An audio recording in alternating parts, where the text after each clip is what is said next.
Hello and welcome to our video on dominant seventh chord movement, Barry Harris style. G'day, I'm Mike Hayes, and I'm sure just about everybody on the planet has heard the name Barry Harris. Barry Harris, along with Dizzy Gillespie, Charlie Parker, and a handful of other musicians, created the sound that we call jazz. Barry has also left us with an incredible musical heritage, a musical vocabulary that just gives and gives. And the great thing is, it turns out to be a lot of the things that Barry does is easy to play on the guitar. So today I'm offering some little daily exercises, if you like, that you can practice on the guitar, like a mind gymnasium, if you will, that will help us think along the lines of the Barry Harris style. So I'm looking forward to presenting it, and I'm sure you're looking forward to practicing it along with me. And of course, the application is everywhere. In each song that you play, there's a dominant seventh chord going to a 1 chord. And that's what this video is about. The movement that you can create on a dominant seventh chord as you're moving to the 1 chord. Okay, let's get cracking and see what we've got in store for you today.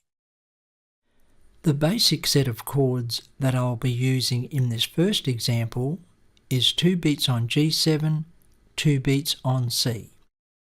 On the screen at the moment, you'll see the 2 chord shapes that I'll be using to create movement on the dominant seventh chords.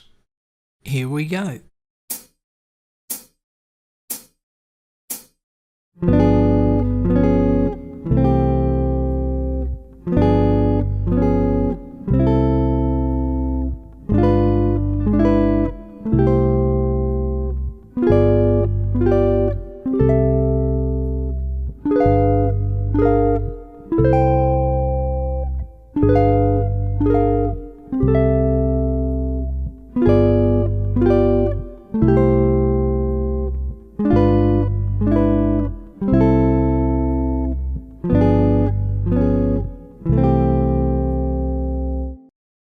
In this next example, the basic set of chords are 2 beats on C and 2 beats on G7.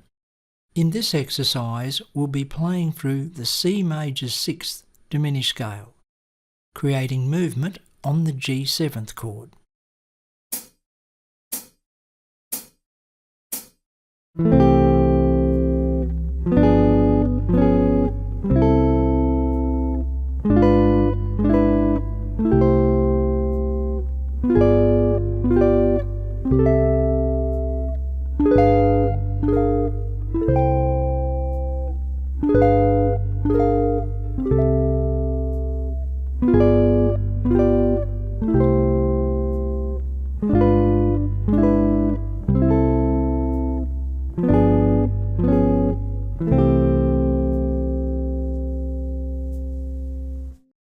Earlier on in the series, we mentioned how jazz musician Stefan Grappelli used to use a phrase quite often, which was squeeze the lemon. And of course that meant to try and get as much juice as you possibly could out of anything that you practiced or played. So here we are again, squeezing the lemon. And if you think about it, G7th could also resolve to C minor. So let's go through the same process again, creating movement on the G7th chord, only this time we'll resolve to C minor. In this next example, the basic set of chords will be 2 beats on G7, 2 beats on C minor. And once again, we'll be creating movement on the G7th chord, and I'm going to use the exact same chord movements that I did in the earlier examples. Here we go.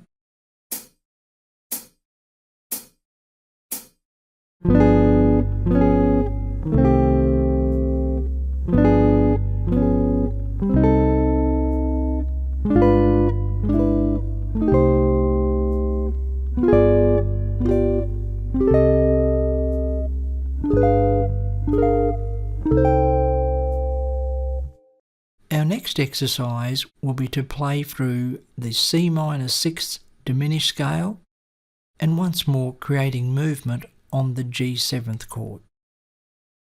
The basic set of chords for this next exercise will be C minor for 2 beats and G7 for 2 beats.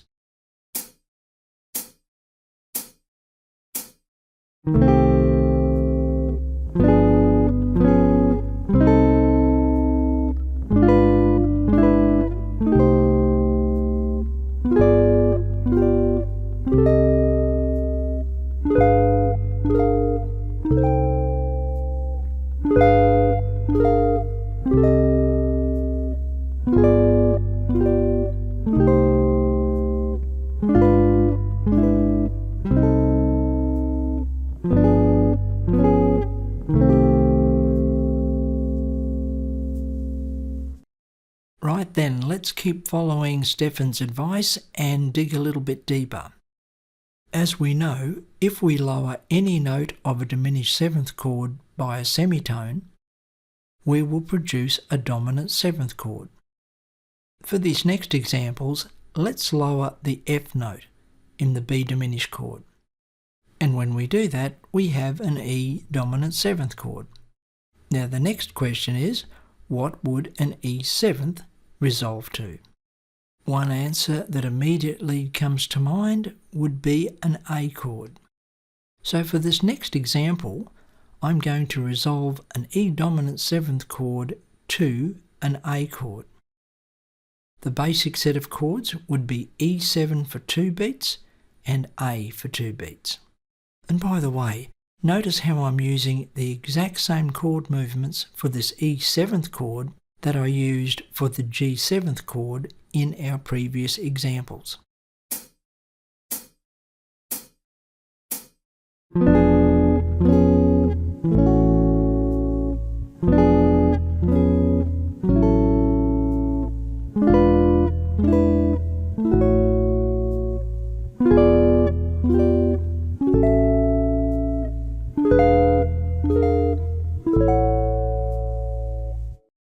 Okay, you know the drill by now. Let's put the A major 6th diminished scale through its paces.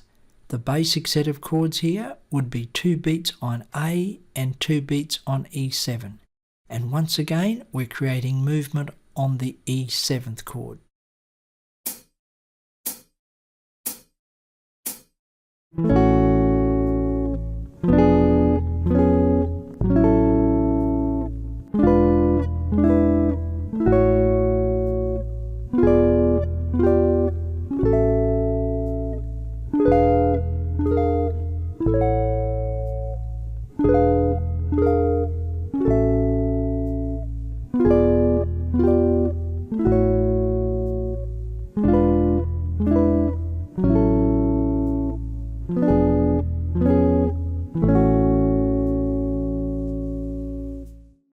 Right then, back to this lemon squeezing business.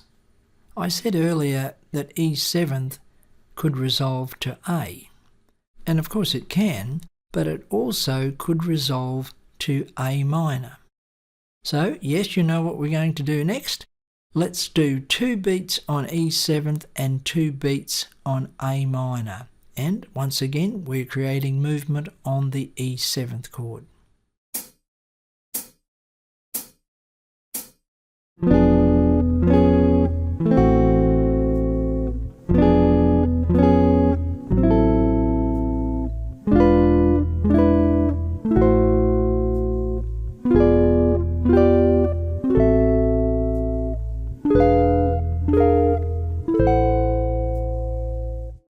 And you know what's next, don't you? We're going to play through the A minor 6th diminished scale, so the basic set of chords will be 2 beats on A minor and 2 beats on E7.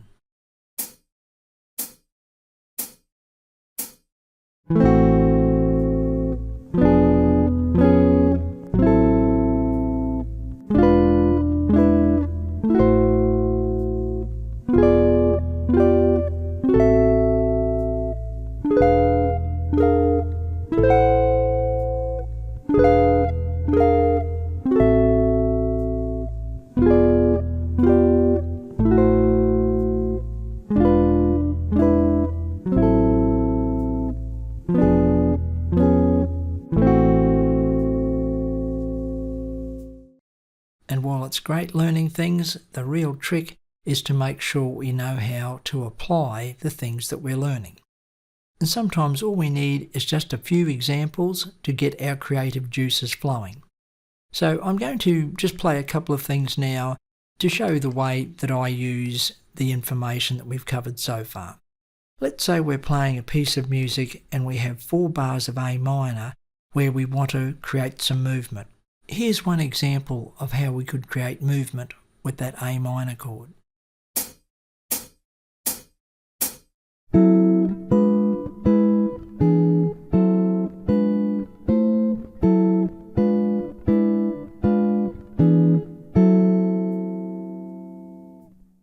Here's another example based loosely on the first 8 bars of Take the A Train. And I'm playing this as if I'm accompanying a soloist. Notice the movement on the G seventh chord.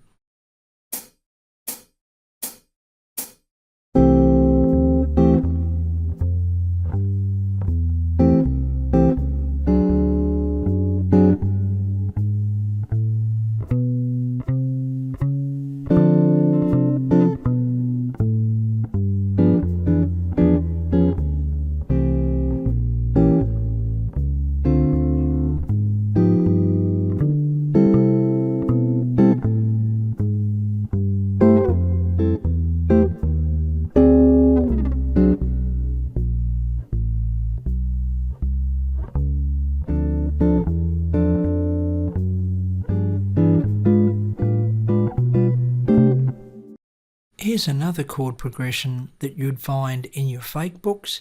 This chord progression could be the last 4 bars of Blue Bossa. Again, listen to the movement on the dominant 7th chord.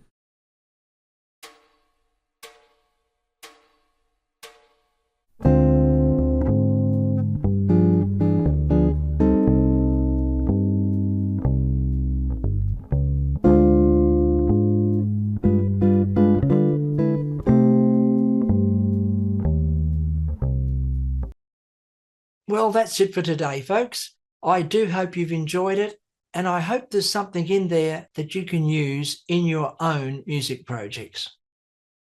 We'll be covering subjects like these and a whole lot more in future sessions. So don't forget to subscribe and hit the notifications bell. If you like the type of things that we're doing here, we'd appreciate it if you hit the like button. It really helps us a lot.